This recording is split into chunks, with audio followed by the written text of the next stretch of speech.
Good afternoon. Welcome to SCUfire.com. My name is Donnie Smith. We welcome you to the Coach Clay Show. Clay Roberts, the men's soccer coach at Southeastern University, joining us. Coach, you had one goal coming into the conference season. Wanted to be 7-0 before you got into Sun Conference play. 6-1 isn't so bad. That's where you guys stand. Have to be pretty pleased. Yeah, no, we're excited about the start of the season.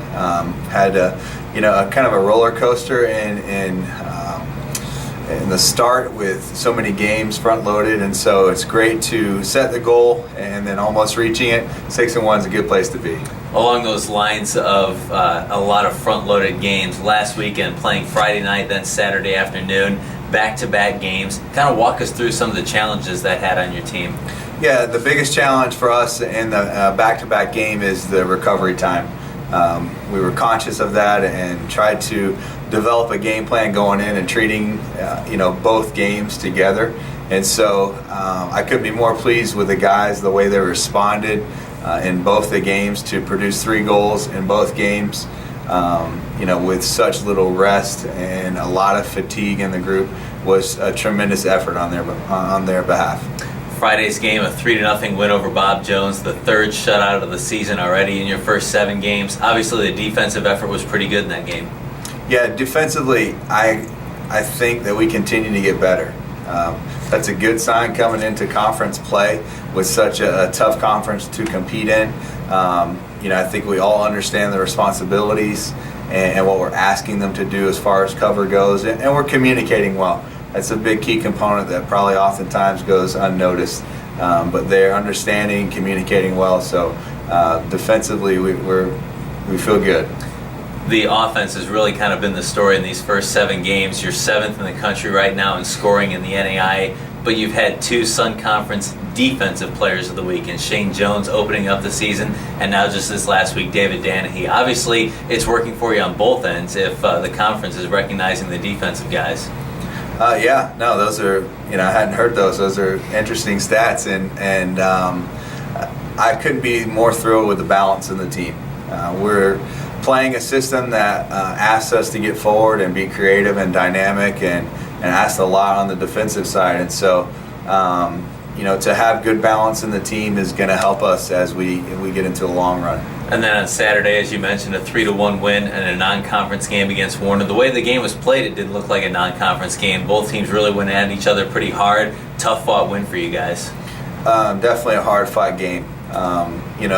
Warner's a great team, great program. Anytime it's a non-conference game, it doesn't count for that, but it's a conference opponent, and so anytime you line up against each other, it's always going to be a tough game. With multiple cards, a red card involved, that just goes to show it's always going to be chippy, and so we'll expect the same thing the next time we play them.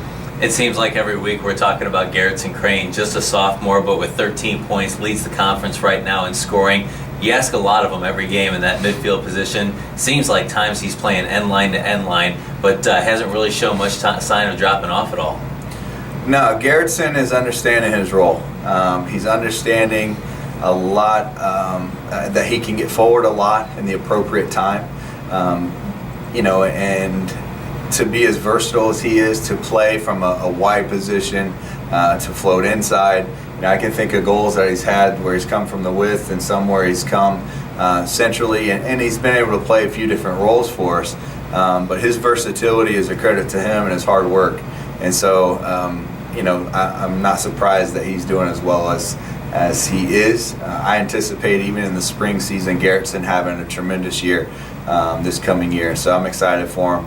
Hope that he keeps it rolling. Coach, as you mentioned, a little bit of a lack of recovery time last week with the back-to-back games in just a matter of hours. This week, wide open for recovery. Got time a week off before you head into conference play. Well-timed week off before conference play. Couldn't have worked out more perfectly. It's like I said, it's been a blur, a big roller coaster in the beginning with travel and a lot of games. And so to have this week where we don't have to worry about a game in the competition element, but just to be able to prepare and rest our bodies and get good practices in is fun for us right now. To get fun back into it and not to be able to look at it as much as just a job, another game. this has been really refreshing for our group, and so I think that it will be exactly what we need going into next weekend when we have 2 games that are, in 3 days, and so it'll be another test to us, especially against the opponents. Does the training schedule change at all with this week off, a week without a game, if you will? This training schedule has changed a little bit. I'm not 4 days off that much, but these are college athletes, and they have a lot of other things going on, as well as their competition. And so to be able to catch up on their studies, to get some free time, much needed free time, to hang out with their peers, like I said, it's refreshing. To have a few days off completely from each other without a team requirement is odd for them. They'll be the first to tell you, but it's been, in my opinion, very beneficial. We had our first practice back last night, and already you can see just the fresh approach to it. And so we're getting back into the swing and starting to prepare already. If you kind of get back into that player mentality, a lot of times a week like this is good for your psyche as well, just to rest your mind and not have to think about soccer as much as you usually do. That's exactly right. To be on a schedule from really day one, with the seasons being so front loaded, to have this break where the coach is even saying, go, take the day off, get away from each other. It's good for them to have that mental rest. As you look at the Sun Conference, Thomas certainly has to have everyone's attention right now. Some of the wins that they've put up, you guys are right there in the mix as well at 6-1. Embry-Riddle sitting at 0-2. They're perennial, one of the favorites. As you look at this group as a whole, what kind of things catch your eye about the Sun Conference? There's a lot of parity in the conference. I'll be the first to tell you I'm not reading into any of the the results right now. I am listening to others' comments about the teams, but to begin to place people right now, I think would be just completely immature of us and where we're at. We've had a great start.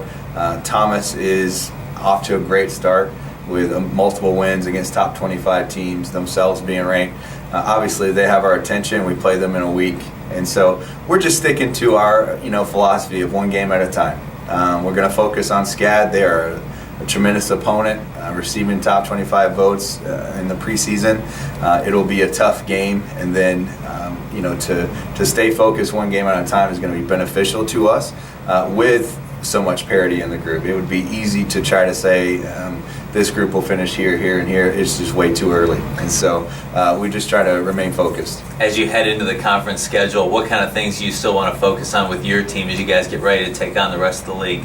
Yeah, it's funny. We're 7 games in, but it's only been 3 weeks, and so we're still getting to know each other. And with so many new players, it sounds weird saying that we're 6-1 and there's still a lot that we can get better at, but it is true. Defensively, we've been strong, we've shown well, but we've had some cracks, and so for us to win this conference, we got to make those little things a little bit tighter.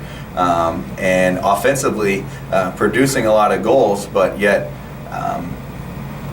missing a lot of chances as well. And so to emphasize and value the possession, which is really the heartbeat of what allows us to be defensively strong and offensively dynamic, is really what we're going to focus on here in the next few weeks.